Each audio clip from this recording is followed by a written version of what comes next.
Olá! Que o seu dia e a sua semana sejam repletos de bênçãos divinas. Sejam todos muito bem-vindos. Hoje a gente tem em mãos um material fascinante, que são as notas de duas Bíblias de estudo, a Holman e a Nova Almeida Atualizada. E elas nos convidam a olhar com uma lupa, sabe, para um dos menores capítulos de toda a Bíblia, o capítulo 25 do livro de Jó. São só 6 versículos. É a terceira e também a última fala de Bildade, um dos amigos de Jó. E, assim, à primeira vista parece até um discurso meio sem fôlego, quase uma repetição. Mas a nossa análise hoje é para descobrir por que, segundo os comentaristas, esses poucos versos são, na verdade, um ponto de virada crucial em toda a história. É o momento em que o debate simplesmente para. Exatamente. E o curioso é que esse parar não é um acordo, é um esgotamento. O discurso de Bildade é o som de uma porta se fechando, sabe? É o ponto em que os amigos de Jó, com toda a teologia e a certeza deles, chegam num beco sem saída. Eles não têm mais para onde ir. Vamos ver como eles constroem esse muro final. Perfeito. Ok, vamos mergulhar nisso então. O Bildade começa com uma exaltação assim grandiosa de Deus. Ele diz: "A Deus pertence o domínio e o poder. Ele faz reinar a paz nas alturas celestes. Será que é possível contar os seus exércitos?" A escala já começa cósmica, né?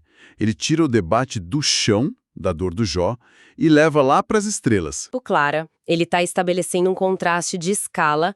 A ideia é tipo, Jó, você tá aí, um homem, falando da sua justiça, vamos falar sobre o que é poder de verdade. Ele cria uma distância que parece intransponível entre o Criador e a criatura. E o argumento fica ainda mais intenso quando ele usa os elementos mais puros e brilhantes que a gente conhece como régua. É a parte que ele diz: "Eis que até a lua não tem brilho e as estrelas não são puras aos olhos dele." Nossa, isso é forte. Para a gente, a lua é o auge do brilho noturno. As estrelas são o símbolo da pureza distante, né?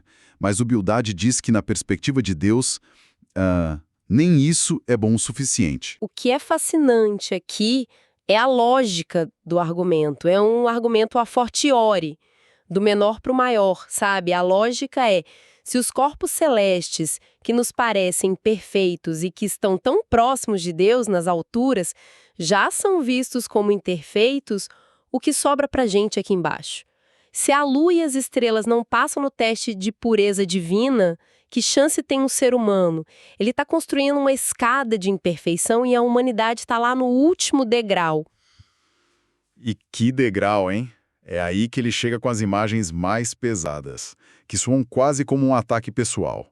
Ele conclui dizendo: "Quanto menos o homem, que é larva, e o filho do homem, que é verme." Uau!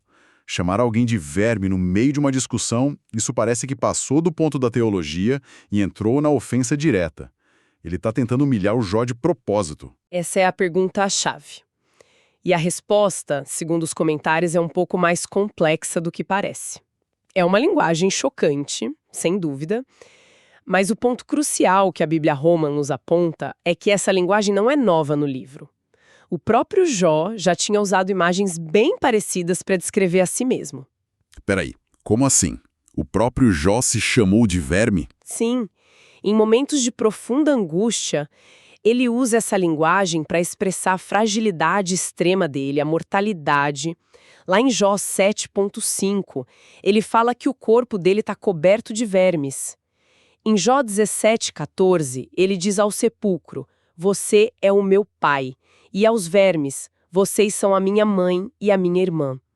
Para o Jó, a imagem do verme é um grito de dor sobre a condição dele de mortal sofredor. Ah, então o contexto muda tudo. Quando Jó diz, é um lamento. Quando Bildade diz, soa como uma acusação. Exatamente. O Bildade pega a autopercepção do Jó no sofrimento e a transforma numa definição universal e teológica da humanidade. Ele não está inventando uma ofensa, ele está cooptando a dor do Jó e usando ela como arma. É como se ele dissesse: "Você mesmo admitiu sua condição de verme. Agora aceite as consequências teológicas disso. Um verme não tem direito de questionar a Deus." Ele esvazia a imagem do patos dela e a preenche com um julgamento. Entendi. Então, Toda essa construção sobre o cosmos, as estrelas, a lua e os vermes, é tudo preparação para o golpe final. E o golpe, na verdade, não é uma afirmação, é uma pergunta. Os comentários destacam que o coração de tudo isso é a pergunta que ele faz no meio do discurso. Isso mesmo. Ele pergunta como pode o mortal ser justo diante de Deus? E como pode ser puro aquele que nasce de mulher? Essa é a verdadeira tese do discurso dele. Todo o resto, a poesia cósmica, a linguagem dura, serve só para dar peso a essa questão, para torná-la retórica e, na mente dele, respondível. O que me chama a atenção é que essa pergunta também não parece nova. Eu tenho a sensação de que já ouvi isso antes no livro. E ouviu mesmo. O comentário da Bíblia de Estudo NAA é muito enfático nisso. Essa pergunta é a espinha dorsal, sabe? O fio condutor de todo o argumento dos amigos desde o primeiríssimo discurso. Não é uma ideia que o Bildad tira da cartola no capítulo 25. O Elifaz, o primeiro amigo, faz essa mesmíssima pergunta lá no capítulo 4. Depois, o próprio Jó, no auge do desespero, a repete no capítulo 9, mas com um tom de angústia. Como eu posso ser justo? E mais tarde, o Elifaz a repete de novo no capítulo 15. Então, isso é quase uma desistência argumentativa do Bildad. Ele não está trazendo nada de novo para a mesa. Ele está, na prática, apertando o botão de reset e voltando para a estaca zero do debate.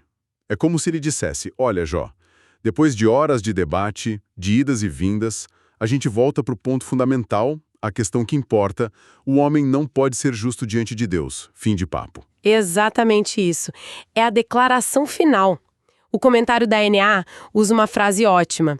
Diz que os amigos se recolhem e se entrincheiram em sua postura teológica inicial. Eles não têm mais para onde avançar. O discurso de Bildad é a admissão de que o repertório deles acabou. Eles estão só reafirmando a premissa inicial com mais veemência, porque não tem mais nada a oferecer.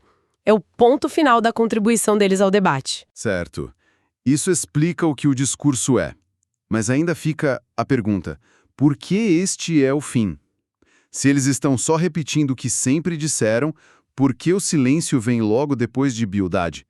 Por que não continuaram insistindo nesse mesmo ponto mais e mais vezes? Porque a repetição aqui não é um sinal de força, mas de exaustão.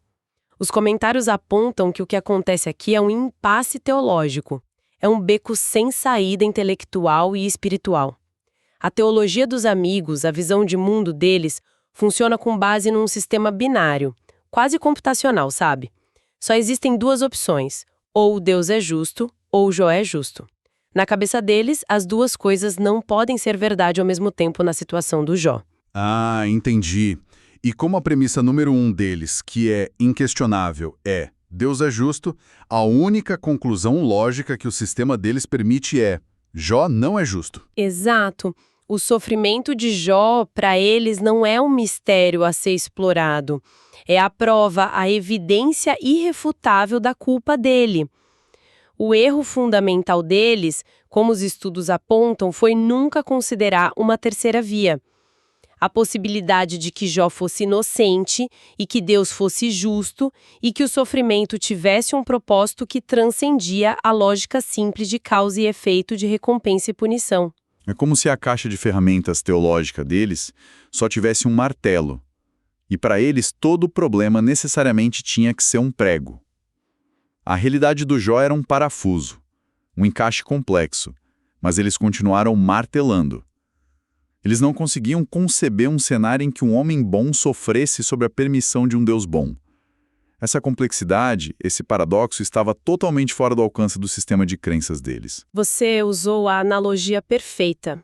A Bíblia de Estudo NAA tem uma nota que diz que os amigos nunca cogitaram o seu ponto de vista sob outro ângulo, ou pensaram na possibilidade de equívoco em sua defesa da justiça de Deus. Eles estavam tão convictos da sua visão de mundo, tão certos de que estavam defendendo a honra de Deus, que se tornaram incapazes de ouvir a experiência real da pessoa que sofria na frente deles. E isso é trágico. Quando a realidade do Jó não coube na teologia deles, eles preferiram descartar a realidade do Jó a questionar a própria teologia. Precisamente, e é por isso que o diálogo termina. Eles chegaram ao limite do entendimento deles. O Bildad não faz um novo argumento, ele apenas reafirma os limites do sistema deles. Ele joga a pergunta na mesa, como pode o homem ser justo, que para ele é a resposta definitiva, o checkmate, e depois disso, silêncio. O silêncio que se segue não é de concordância, é o reconhecimento tácito de que o sistema deles quebrou. Não há mais nada a ser dito daquele lado. Então o que a gente tira disso tudo é que o discursinho de 6 versos do Bildad no capítulo 25 é muito maior do que parece. Não é só uma repetição preguiçosa. É a capitulação, é o atestado de falência de uma teologia que se mostrou pequena demais para lidar com o mistério do sofrimento. É um resumo final que, ironicamente, não conclui nada, apenas esgota a discussão e abre o espaço para que Jó e, finalmente, o próprio Deus possam falar sem mais interrupções. E se a gente conectar isso a um quadro mais amplo, fora do livro de Jó, isso nos deixa com uma reflexão muito prática, não acha? O impasse dos amigos de Jó é um espelho.